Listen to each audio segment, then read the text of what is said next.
Okay, let's take some comments that are coming in. This one says, I'm praying from Pampram. It seems my Apple Watch was listening to your discussion this morning on Grok and AI. So while the discussion was going on, and then it started sending in inputs and comments on what you were discussing.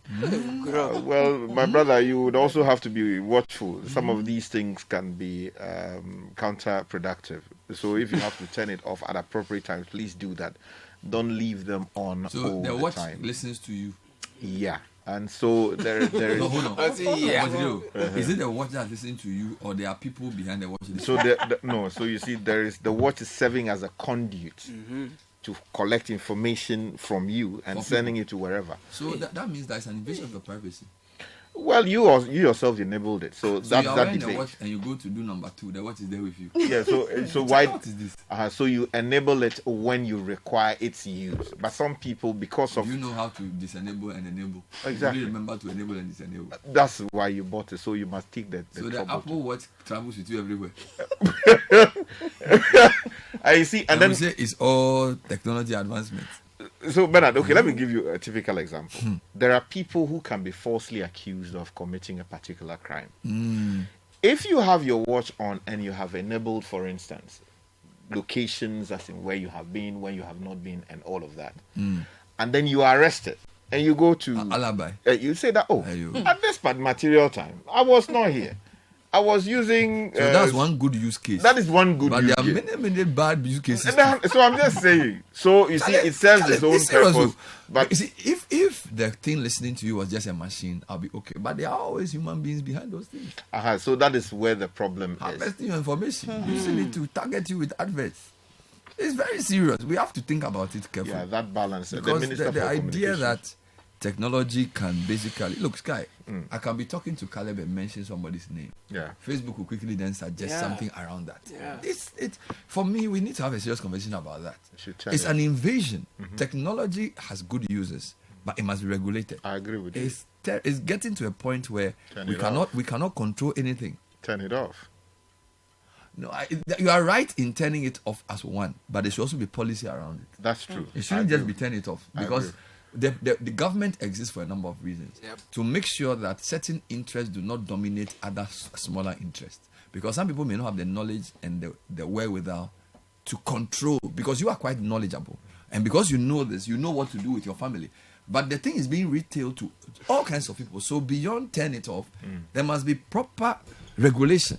Africa has to lead the conversation on Ownership. that. Yeah. Yeah, Even if you ownership. own it, at least somebody has done it. So use your common sense to regulate it. Don't just allow anything to come into your country. So the data sovereignty matter is what you are raising here. Many of these things, that the data that is collected does not even sit anywhere in Africa, right? They are harnessing or honing or doing whatever they are doing to it somewhere in Francisco. Is it what's the San name of- Francisco. San Francisco, or maybe somewhere in China, and I don't see us as Africans having very robust communication and conversations around matters like this, because this phone that you hold is more or less your world now. Everything I need to know about you, Kakra, to a large extent, if I get this phone, I have access to that information. Now, the data is not being held here. The being data held is sitting in somewhere the else. cloud somewhere. Exactly. So there We are must invest as a country in having cloud services. And then also- locally based service. and then also insisting that some of these operators should be here in Ghana if they have to serve the Ghanaian or the African interest. But you see, because we are a small nation, we cannot throw our weight about in that space. What we then have to do is perhaps approach it as the United Nations of Africa. Or even ECOWAS. Regional block. Exactly. So that we say that before you operate in Africa, the data you collect, your offices must be here, and that you must subject yourself to the authority of Africa, whatever. But it would seem that that conversation hasn't really reached where it has I'm to very, reach. very concerned about this. Anyway, you can read some comments on this. Good morning, Bernard. I have a project to defend in my school, and I don't know whether to use AI or not. It's coming in from Thomas in Ade. So, Thomas, please, there are rules around how you lawfully or ethically use AI in the school environment. So it's important that before you move on to do something, Make sure that what you are doing aligns with the policies of the school, because if you do not do that, it They could catch amount you. to academic misconduct, and in some cases you can be denied your degree. So please be very careful.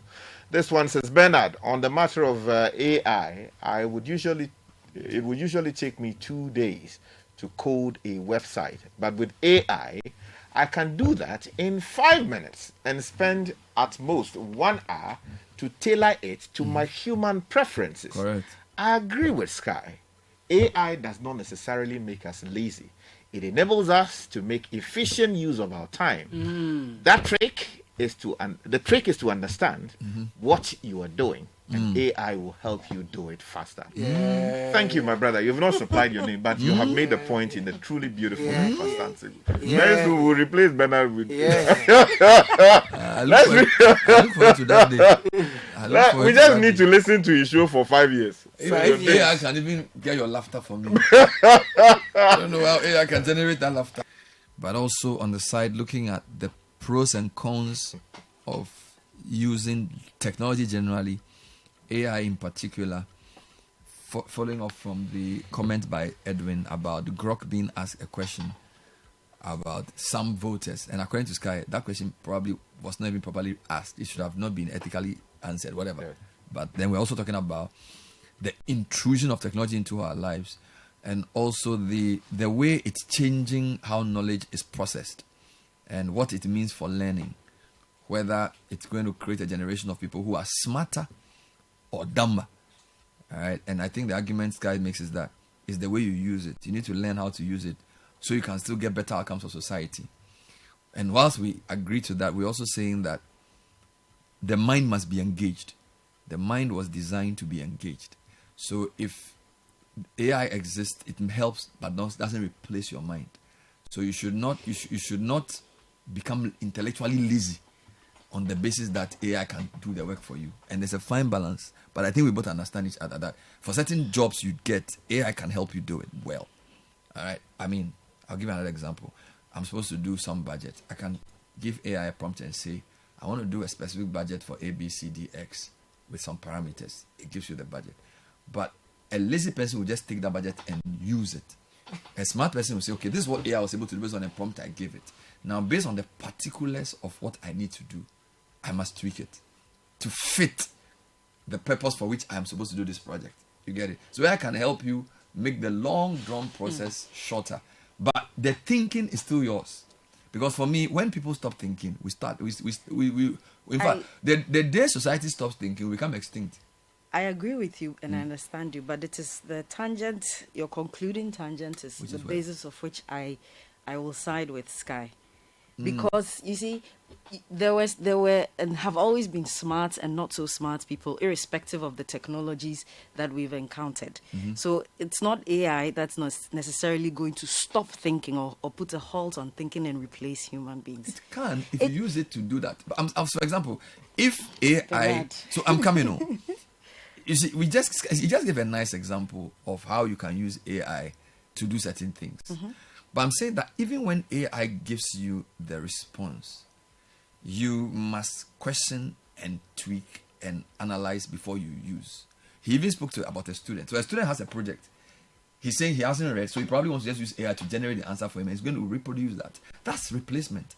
He can let AI do some basic work for him and then say, okay, based on what I know that the lecturer requires, and based on other things I know, maybe you couldn't give that level of prompt. But you can still tweak the AI's answer to make it fit for purpose. Otherwise, you are surrendering your thinking faculty fully to it. And see what AI can do is it can do a lot of analysis for you because the data on my laptop is many. So I have over 7,000 notes on my note taker on my iPhone. Now I won't have time to glean the top 6 ideas. But because of the levels of computing power available, AI can do that for me. So it will give me a very great sense of who I am over the past 4 years. That I can do. And I'm not trying to compete with AI to do. Okay, but this is my personal notes I've taken for 6 years. Which if it does, it's a great thing. Those kinds of things I have no quarrel with. But we're talking about qualitative decision making. We are talking about applying, because there's a difference between having facts and applying. The application of the knowledge is a human being's job. AI can give you the facts, it can give you the summaries. But the reason I need him is to apply it in a way that only he can. I know that there are some learning models that try to do this because they try and imitate, which is where the whole AI, generative AI comes in. Now it wants to behave like Sky. All right? And I think that for that, it's still very controversial. And I don't have enough knowledge to go there. But I'm saying that on basis of just getting data and usage, people should not relinquish their thinking faculty. Calculations can be done for you, but thinking is not the same as calculation. I get you, but it is not AI that will do that. It comes back to you, the subjective individual, and how you use the AI. And in the absence of a national policy or direction, we have to make individual decisions whether we'll make AI make us dumb or smart. And that's why I was making the point that before AI, there were smart and not smart people. During and after AI, if there's ever such a thing, there will be smart and non-smart people. After AI, there will be fewer smart people. No, but I don't agree with you. The question is subjective. You go on. Let me give you a different example. So, in our work as journalists, stories ought to be thorough. So, there has to be good context and background, and then you put in hyperlinks to give deep background. Generally, because of the way technology presents news, readers are trained to want the news in a quicker bite-sized form. So you go and cover a story around something, and in the past you would have written a very long story or a very detailed story, because generally society would appreciate that. What I'm saying is that, and of course the newspaper was the big thing, where you take the newspaper, you open it and read. We've changed as a species because now the average person has less attention span. So when he takes a story, he wants to read 4 big paragraphs and understand the full thing. He's in a hurry. Now what that means is that the way journalists write has to change to meet the changing habits of people who read stories. Okay, and I'm giving a complete. So now a reporter can go and cover the same press conference that Omanibo Ahmad did, but he's looking out for different things because now his readers, the way they learn has changed. And I'm saying that collectively as a society, we are coming to a point where people sacrifice thoroughness for brevity. Okay, now it's a commentary on the general society, because now you can't have time to read. And not on AI. No, but I'm not using technology. So I'm saying that technology has changed the way people process news. So it has forced editors to change the way they write. It may force people to change the way they even train journalists. And I'm saying that the human race is losing something, because technology can help you achieve some things, but there are some things you also need to keep, because those things are what makes you a person. Do you feel I'm coming from? Which I don't think any of us is disputing. Yeah, but it's creating a society where people don't want to be thorough anymore, which is why you can lead to jumping conclusions, which is why people are becoming very shallow, which is why, because it's connected. If people will not do the thorough work. So is it a people problem or is it an AI problem? It's always a people problem, because AI is created by people. Just, I understand. So what I'm saying is that so there's a certain look. We want kids to read. When I was growing up, we would read books with paper. Now, kids want to use the tablet. Now, reading on a tablet is a different feel and a different pace. Okay, so you introduce certain things to say, okay, read and score points. They are finding shortcuts around how to read. And I'm saying that eventually, if we don't manage that process of transitioning them from here to here, they will lose something. Because in gaining the speed and the knowledge that they get here, there's a certain level of patience and thoroughness they miss.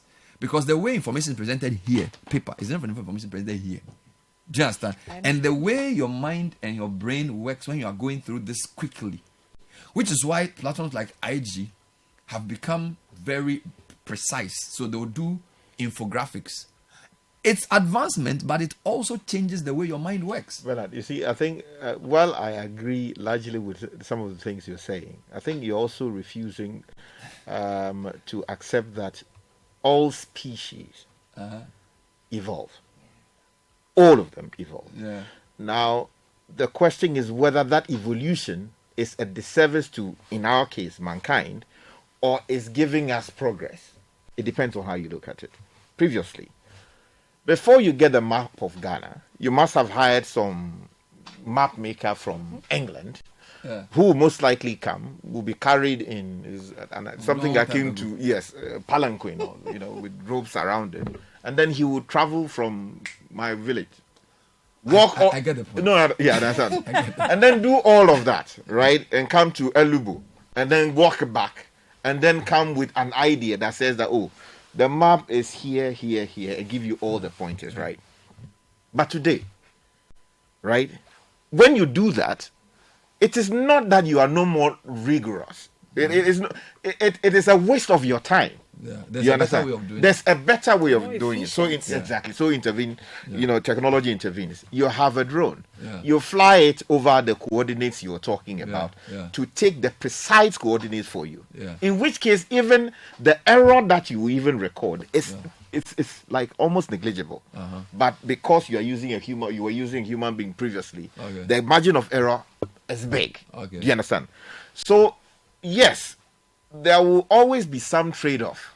But the question is, does that lead to us becoming worse off, or we are advancing in a particular direction? There are things we'll become better at.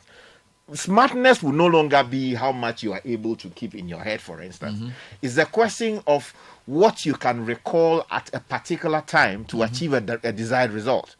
But previously, a lawyer can get up and recite 240 cases, but they will tell you now that, look, the law is not about how much you kept in your head. It's a question of whether you can find the law at the proper place and apply the principles. You understand? So things are changing. For instance, in our circumstances, you have doctors who are stressed. They are dealing with 1,000 or more cases. He has to listen to you, take notes, and come to a particular conclusion. These days, there are softwares available. There are, AI applications available. They can take photograph of even your skin and then give the doctor an idea of what is likely to be the problem that you are facing. Then, instead of the doctor sitting down and doing all that work, the next level of the interrogation begins. I am not arguing against society's advancement, and I'm not arguing against technology. I am saying that because we don't, you see, as a country, we don't. The back end is not controlled by us. Yeah, that's a big problem. So we need to be careful how we just push.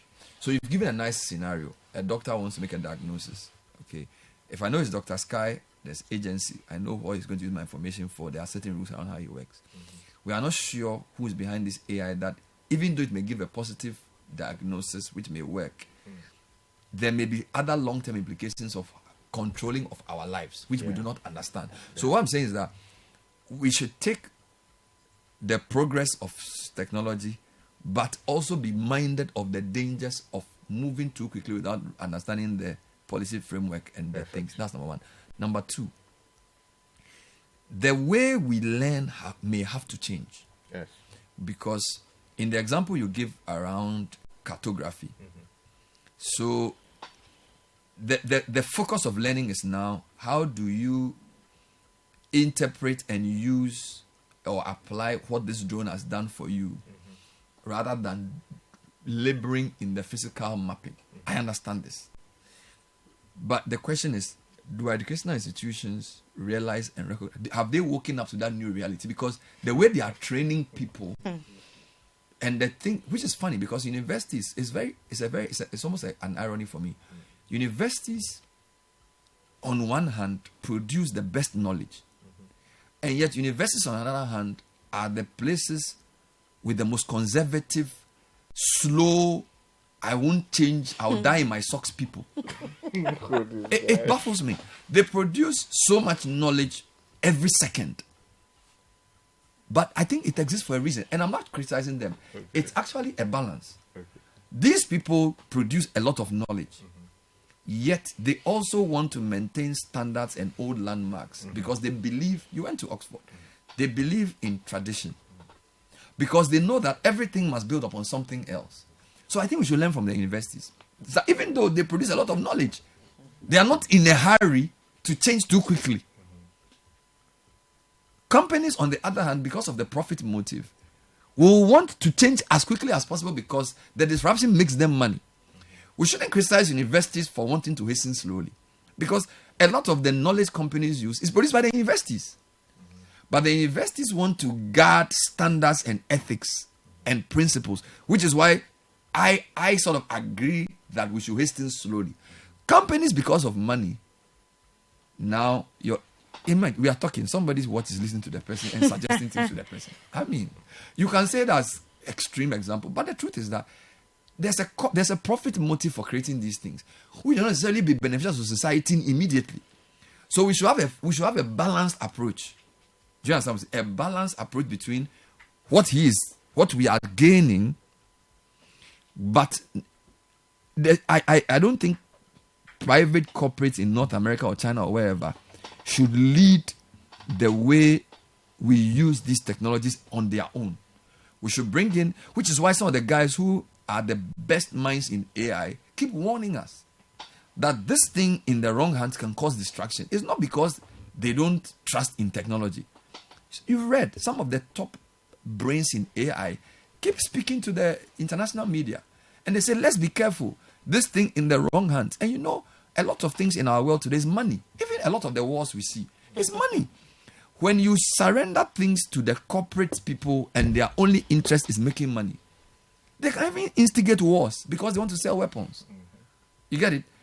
And so for me, I don't like this idea that people just talk about the positive, what AI can do, without pointing out the inherent dangers of its weaponization by the wrong people. And I'm calling for balance, that's all. I use AI to do my work, but I am not a fanatic of anything. I approach it soberly, because we don't even understand all it is. So well, I'm not overexcited about it like that. No, I think the word should not be fanaticism, because then that introduces a level of unreasonability, and I don't think that that is what enthusiasts like us are encouraging. I call myself an enthusiast. I'm because, not though. Well, I mean, yes, I understand, but you see, if we actually understand the transformative potential of these tools that are there, we would encourage policymakers to quickly seize the space. Correct. And see what positive outcomes we can get and what negative outcomes there are, and then tweak legislation or regulation reasonably in a way that deals with some of the the excesses that you're talking about. Because the reality is that while we are here still laboring and doing things the same old way, the Western world, the Asians, the Eastern Europeans, they are using these tools to achieve tasks that may appear to us impossible. Mm-hmm. You understand?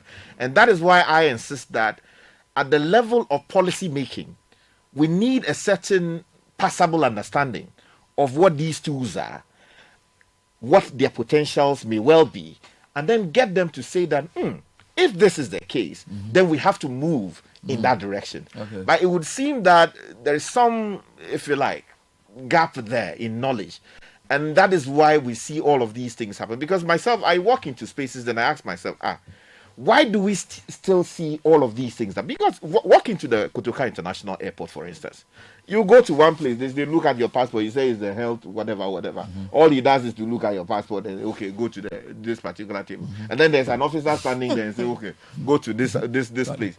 Just wasting your time. Asking for money. Exactly. Now, is there a faster way of doing that so that you can deploy these other officers to deal with Galamsey? Yeah. Because we have too many foreigners in our space engaging in illegal mining and undermining the immigration and all these things we are encouraging. Yeah. So if you can deploy those officers to deal with that while using technology to solve part of the problems you face, that's a brilliant way of using it. While dealing with the ethical and I mean, to be fair, you see, the reason I am proceeding with this level of, I'm being tempered in the argument is that I credit Sky, you've learnt enough about it. And because you've seen the problems of society, you see its potential to solving it. And I'm happy with that. I feel a lot more of us need to get to understand it, because you cannot change what you don't understand.